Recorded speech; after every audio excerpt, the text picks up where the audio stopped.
Selamat datang di Kesawan, sebuah lorong waktu yang menjadi jantung kota Medan.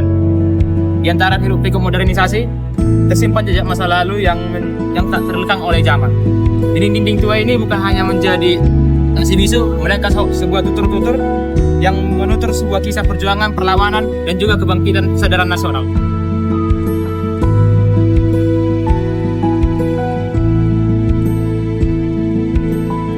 Di bawah dominasi kolonialisme, Kesawan bukanlah sekadar pusat perdagangan atau permukiman elit.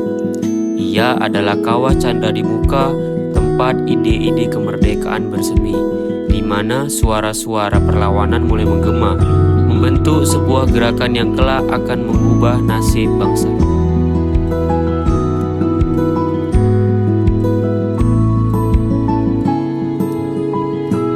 Kesawan menjadi simpul strategis, bukan hanya karena fungsinya sebagai pusat pemerintahan dan ekonomi, tetapi juga sebagai titik temu berbagai etnis dan budaya yang dibawa oleh sistem kolonial. Interaksi ini, baik disadari maupun tidak, menjadi benih bagi kesadaran kolektif yang lebih besar.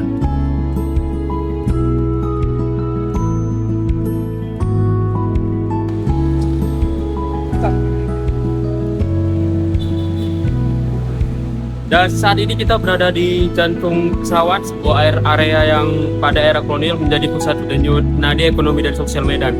Gedung-gedung megah di sekeliling saya bukan hanya simbol kekuasaan Belanda, tetapi juga penarik berbagai elemen masyarakat, dari saudagar kaya hingga buruh perkebunan.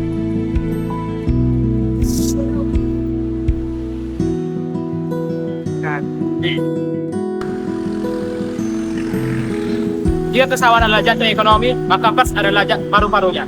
Disinilah informasi menjadi senjata dan ide-ide disemai. Surat kabar seperti Warta Daily atau Surat Daily merupakan sekedar media informasi, melainkan mimbar bagi kaum pergerakan.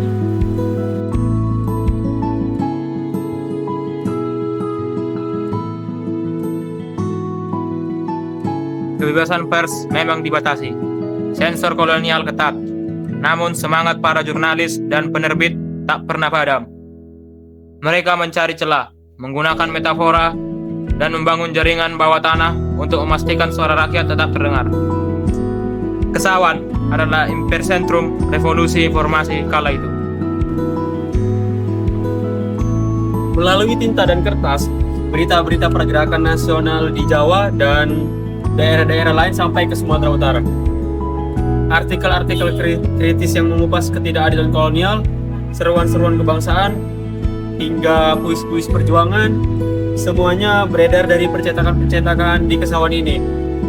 Ini adalah medan perang intelektual yang tak kalah penting.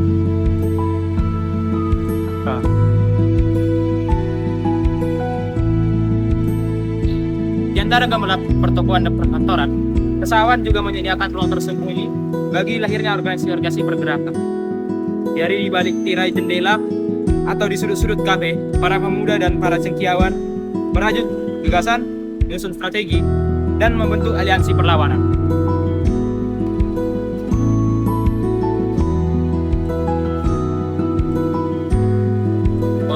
Organisasi seperti Young Sumatranen Bond, Cabang Medan, Syarikat Islam, hingga Partai Nasional Indonesia memiliki akar kuat di sini.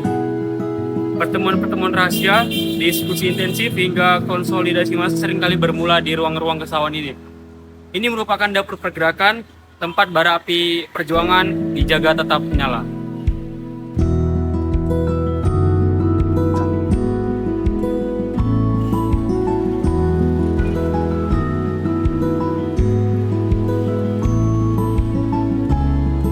Kesawan bukan hanya menjadi pusat aktivitas, melainkan juga menjadi arena interaksi etnis.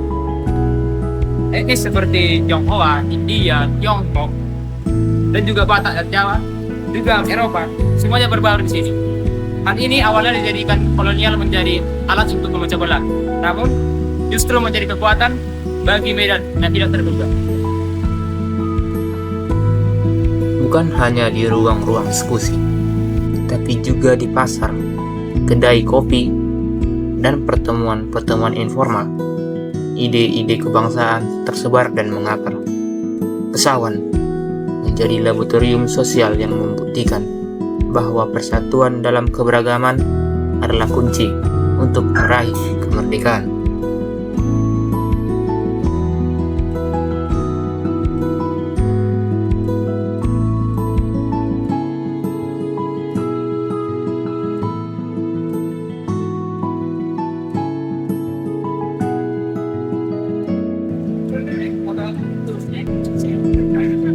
Dalam konteks pergerakan nasional, interaksi multi-etnis menjadi sangat penting.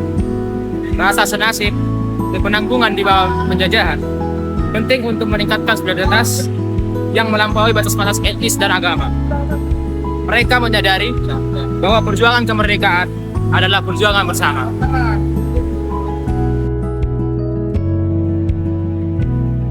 Tidak hanya organisasi yang bersifat politik, tetapi juga perkumpulan sosial dan keagamaan turut memainkan peran penting. Mereka menjadi wadah untuk mengumpulkan kekuatan, menyebarkan kesadaran, dan menggerakkan solidaritas di tengah tekanan kolonial.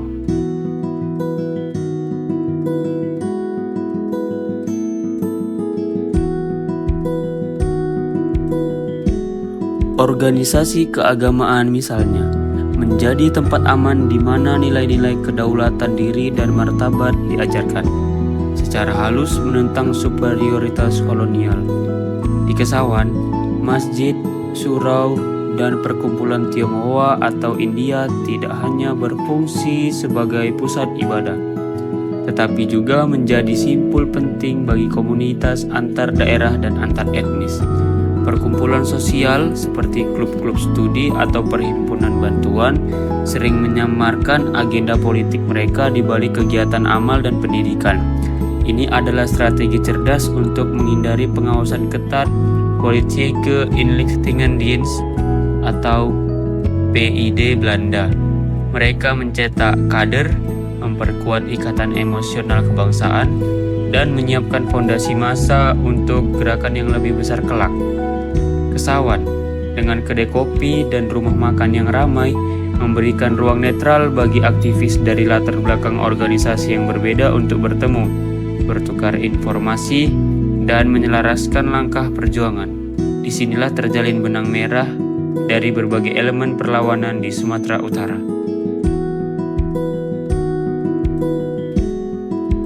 Maka, marilah kita jaga lorong warisan ini bukan hanya sebagai peninggalan arsitektur, tetapi sebagai pengingat abadi akan jejak-jejak pergerakan nasional. Sebuah inspirasi bahwa kemerdekaan tidak datang begitu saja, melainkan diperjuangkan dari setiap sudut kota, dari setiap pikiran, dan dari setiap hati yang mencintai tanah air.